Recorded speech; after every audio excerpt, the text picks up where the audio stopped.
I think I intentionally didn't wear a jacket today just so I wouldn't be heckled when I came on the stage. And you guys still found a way to say it. Even before I wasn't even up here, you still found a way to throw that in there. So great, thank you. Make me feel so good and special about myself. So guys, right now we are in a series called There's More to the Story. And really, if you're going to define this series into one word, it would be sex. We're talking about sex. This is our conversation for the month of February. It's a really important one to have. We talked about last week how we talked about the word sexual immorality.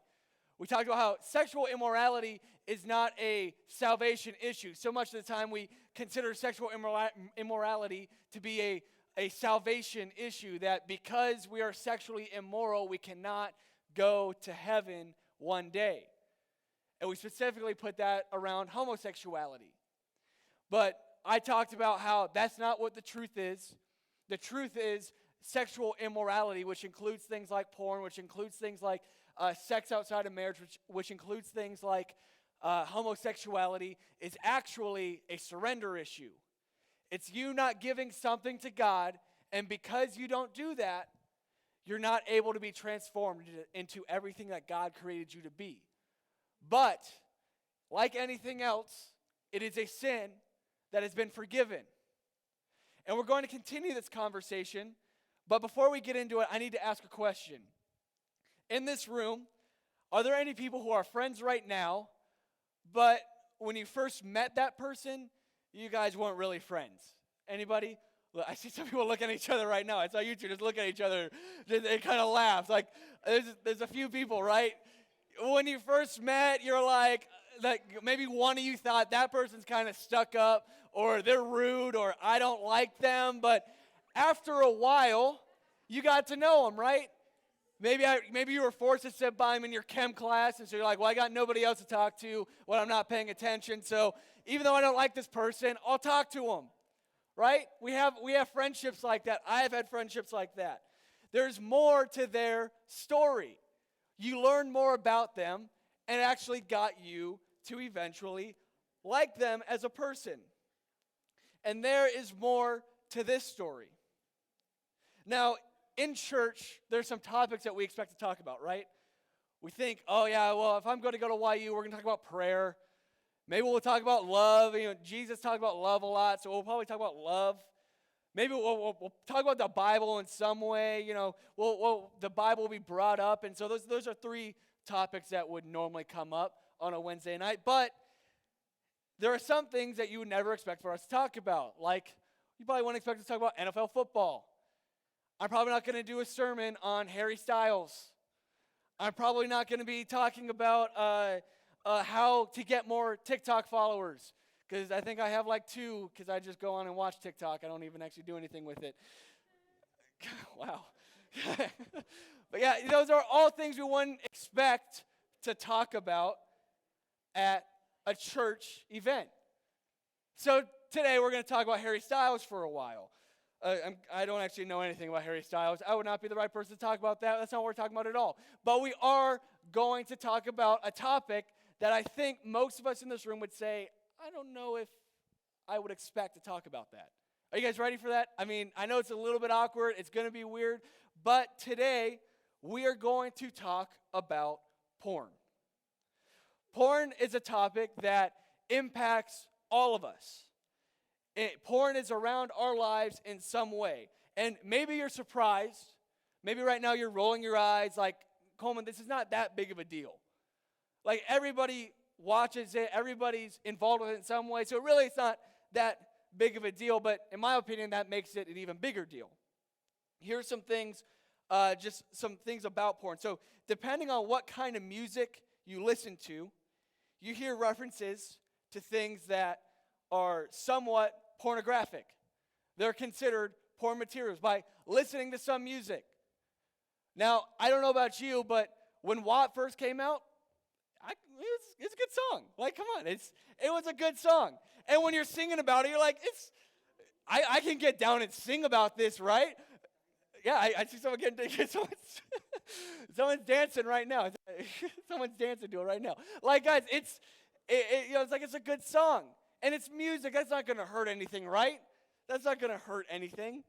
But really, when we actually think about what is this about, what is this music that we listen to, you're like, maybe it's not the best thing in my life. If you watch TV, you watch Netflix, Hulu, HBO, you are exposed to something that could be labeled as porn. Just because you're not going onto a website and it says, this is rated X and you have to be 18 to go, doesn't mean it's not considered porn. There are things in movies that would be labeled as porn and are labeled as porn, but you can get away with it because it's a movie. And then lastly, the average age of exposure to porn is 11. 11 years old is the average age when you or somebody else is exposed to porn. So this is a preteen issue. This is a teenager issue. This is an adult issue. It's an issue that once it happens, it doesn't go away. And this is why we're going to talk about it. Because we're not just affected by porn. We're actually influenced by the culture of porn. So here's what I mean. There is not something that could probably tempt some of us. This is not something that just affects some of us. It's something that influences all of us. It influences us all in our daily lives, and so much of the time, it goes unnoticed. And it's because it's part of our culture. It's everywhere. Porn is in our culture. Porn is absolutely everywhere. Snapchat, sexting, movies, advertisements, conversations, apps, all kinds of things. There is porn everywhere. Plus, porn is a $12 billion, with a B, $12 billion industry. That means people make $12 billion off of porn every single year. Someone's got to wake up. Oh, David, you got to wake up. Got to eat. Guys, $12 billion is actually more than ABC, NBC, and CBS combined. Porn makes more money than the 3 major networks do in an entire year. You combine those 3 major networks and porn makes more money. It's around us all of the time. And you can't spend that much time around something and not have it impact your life in some way. So what it comes down to is porn is sexualized content designed to get a specific response. And there's lots of people who start watching porn because they're curious. You hear the word somewhere, you think most likely, because the average age is 11, most likely you're in middle school, you start hearing this word, whether it's at school or it could be at home. You don't know where you're hearing this from. You're watching TV and you're hearing this word, and so you're curious. You start hearing about sex. You're curious. You start getting some emotions in you. You're curious. And so you end up going on there because you're curious. And porn turns into sex ed. But that is not why porn exists. Porn is not there to be educational. It's not educational sex. Nothing about porn is educational. It is teaching you nothing. It is teaching you absolutely nothing. The whole goal of porn is for you to log on, watch, and get addicted. That way they can make money off of it. That's the only goal. That is all the porn industry wants, is for you to get on, get addicted, and spend your money. If you're going into it because of curiosity and education, you're looking in the wrong place. Think of it this way. Think about somebody who says they're super healthy. Somebody who talks about they're healthy a lot. We'll take David. He just had his eating timer go off. David's a pretty healthy guy. David's lost a lot of weight since he was in high school. He goes and works out a whole lot. He's always talking about the gains that he's got to go and get at the gym at like 9 p.m. for some reason. He's eating healthier foods, especially what I am. And could you imagine if David said, guys, I'm the healthiest person in this room? Whether you believe that or not about David, and David comes to and says, I'm the healthiest guy in this room. I can show you how to work out. I can show you what to eat. And I can influence you to be more healthy. And David goes, by doing this. This is the key to health right here. Fast food chicken sandwich. You eat this all day and you'll be healthy. Yeah, got some KFC. David, is this Gains approved right here? Is this healthy? Right?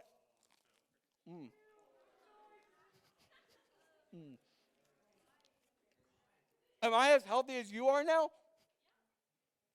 Oh, thank you. No, I got to chew this for a little bit now. This is a little thicker than I thought it was.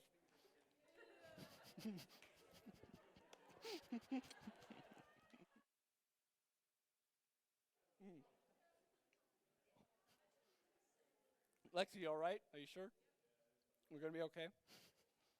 A lot more crowd interaction this week.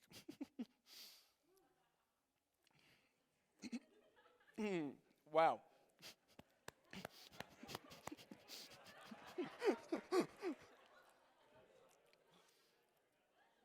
I didn't take into account that my mouth would be dry from talking. But we're good. Nobody threw up? Well, good job. Good job, you guys. I'm good. But yeah, so now, okay, I'm eating a chicken sandwich. I'm as healthy as David. We're all pretty smart, right? We all know that a KFC chicken sandwich is not going to make me healthy. But for some reason, we're all tricked that porn is going to teach me something. We think, you know what? I can learn something from porn, and so I am okay with watching it.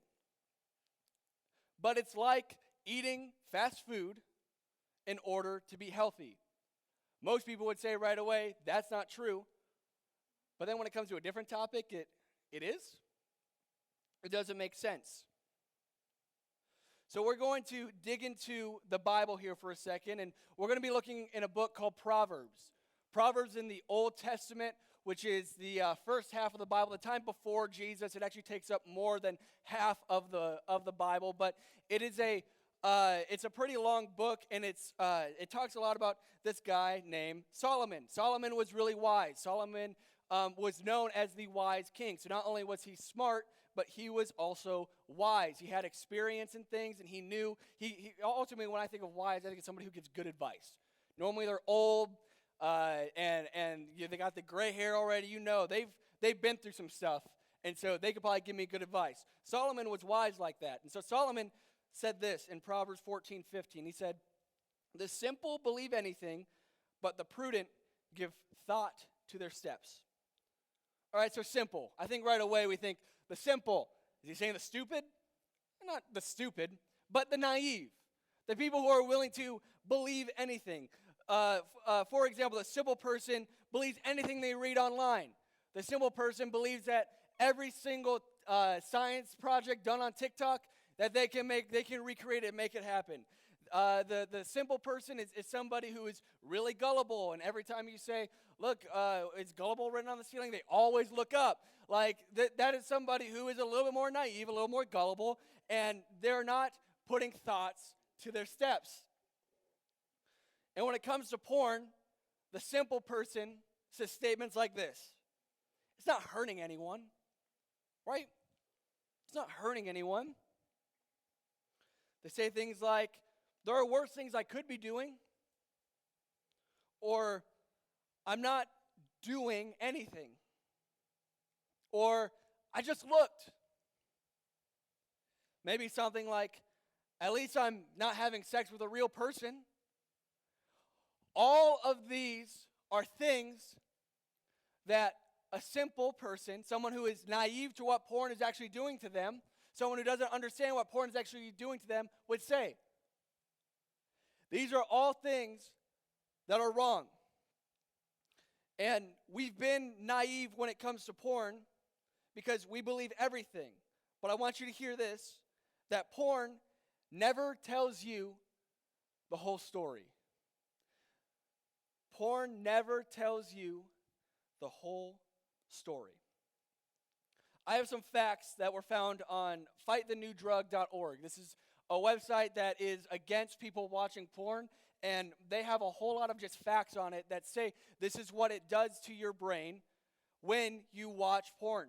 And so I have like 10 things written on here. I'm only going to list a few of them, but here's one of them. So frequent exposure to pornography is associated with believing it is possible to have high sexual satisfaction without having affection with one's partner. So watching porn ultimately makes you believe that you can have sex with somebody without actually caring for that other person. That you can have sex with somebody and never have 1 ounce of feelings towards that person whatsoever. Porn teaches you that whether you're realizing it or not. Here's another one. Even moderate porn use is correlated with damage to parts of the brain involved with motivation decision making. Porn damages parts of your brain that causes you to maybe not make the correct decision or feel less motivated as you go throughout your day. The next one is really connected with that compulsive pornography users. So the first one was moderate porn. So if you are occasionally watching porn, stuff like that, but compulsive users, people who watch porn often, are at risk to depression and stress. Porn can literally cause depression in your life. Whether or not in the moment it feels good, ultimately it's going to add stress to your life. And here's the last one. Pornography makes violence appear sexy. You think they do it on that? It's violence. So much of the things are violent, but they come off as being attractive, and it's teaching you the wrong thing. Porn doesn't tell you the facts. Like when you actually look at it, consider this for just a second. Because believe it or not, whether you think this, there might be somebody in this room who thinks this, there might be somebody at your school who thinks this. This stuff seems obvious, but you might have even convinced yourself of these 3 things. If you were truly honest with yourself, I bet you might have convinced yourself of these 3 things. That 1, porn will not make you better at sex. I know that's kind of weird. Some people think that if I watch porn, I will be better at having sex. It won't. Porn does not make you better at having sex. It actually will make you worse because it ends up damaging your relationships. If you're in a relationship with somebody and you are watching porn, you are damaging that relationship. If you are dating somebody, you are damaging that relationship by watching porn and letting it be part of your life. It's not going to make you better at sex. If anything, it's going to affect you negatively. Porn will not make sex better for you. Porn will not make sex better for you. A lot of people believe that, you know what, if I watch this, then I'll find out new things and it'll make it all better. It'll make it even greater. It's good already, but it'll make it great. It's not going to make it better for you. And lastly, porn will not help you understand what sex is like. And this one really hits us hard as Christ followers. Because we use that excuse, I said it earlier. Well, at least I'm not having sex with a real person, right? At least I'm just doing this. And we use that as a substitute. We say, at least I'm not having sex with a real person. But it's not actually going to help you understand what sex is truly like. It's actually damaging your image of sex. It's telling you what you should believe sex is like, when really sex is nothing like that at all. Don't think that it'll help you understand sex more. So the second part of what Solomon said was, the prudent give thoughts to their steps. The prudent, the smart, they're careful. I would challenge all of us, especially when it comes to porn, to be the prudent. Be ready. Because I'm telling you right now, if this is something that has not impacted your life in any way, it's going to.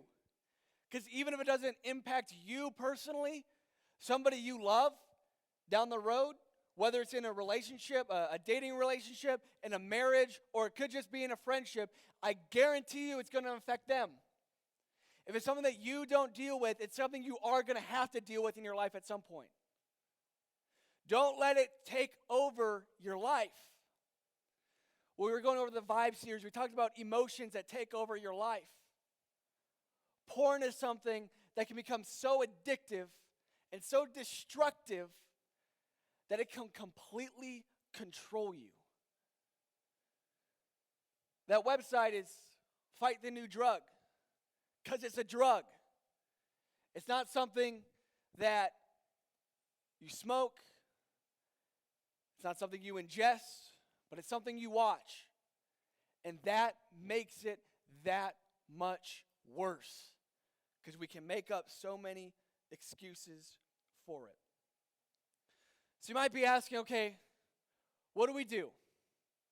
Because right now, statistics would say about 90% of you are struggling with this in some way in your life. 90%. Like I said, the average age of people when exposed to porn for the first time is 11. You're a middle schooler at the age of 11. You don't know what to do with that. You don't really even hardly know what you're doing when you're that age. But now you're in high school. You're a young adult. Some of you are getting ready to go to college. And it's time for you to not be the simple. It's time for you to be the prudent, to be the smart. It's time for you to be the ready. So I have two things for you. Two forms of application that you could take so that you are part of the prudent. You are on the right side. You are not going to let this thing control you. The first step is refuse to be fooled. People who work in the porn industry, they're smart. They're smart people. They're business people. They're going to do whatever they can to convince you that what you're doing is okay. That what you're doing, everybody else is doing. They're trying to fool you into believing that this is a good thing to do, so it's okay to keep doing it. Refuse to be fooled by the porn industry. Number two is refuse to participate. It's pretty obvious, right? Refuse to participate. It's really easy to say. That's 3 words. 3 words. It's probably one of the hardest things you'll ever do in your entire life. If porn gets to the point where it is controlling you and you are addicted to it, it is probably going to be the hardest thing you do in your entire life is refuse to participate. But I guarantee you, if you refuse to participate, whether you're struggling with it now or not, you will see your life improve greatly. As I said, porn is linked to stress and depression. You are inviting depression and stress into your life just by looking something up on your phone. Just by watching that scene one more time. Just by watching that commercial again. You are inviting depression and stress into your life the moment that you allow porn in your life. So I would encourage you, refuse to be fooled by the people who know a lot and refuse to participate in pornography. The other thing that you can do is be honest. We say this all the time, that being honest in your small groups is a great way for them to hold you accountable. You hear about like when people open up to each other and they get these accountability partners and you guys say, you know what, you're going to help me stay out of this and I'm going to help you stay out of this and we're going to help each other. And then you leave tonight and nobody helps anybody. But if you are honest with yourself and you are honest with your small group and you say, guys, I need help. I want to refuse to participate. I want to refuse to be fooled.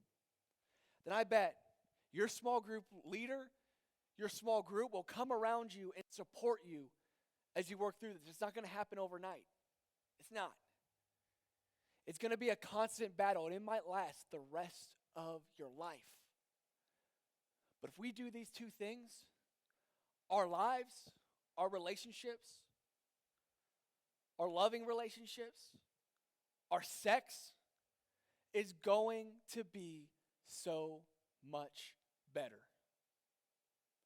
As I get ready to let you guys go into small groups, think about the questions that are asked. I want you to think about, is porn telling you the whole story?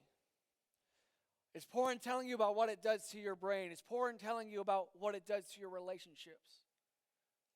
And I want you to be honest about its impact on your life, because it's impacting each and every one of us in some way.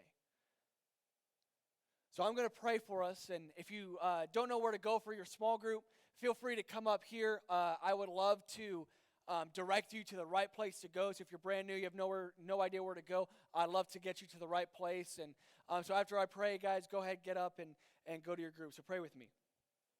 Dear Heavenly Father, I pray that today we decide that we're not going to participate. We decide that we're not going to be fooled. That we would decide today is going to be a different day, tonight's going to be a different night, and tomorrow will be transformed. I pray that we're willing to fight this fight against porn in our lives, this drug that takes over.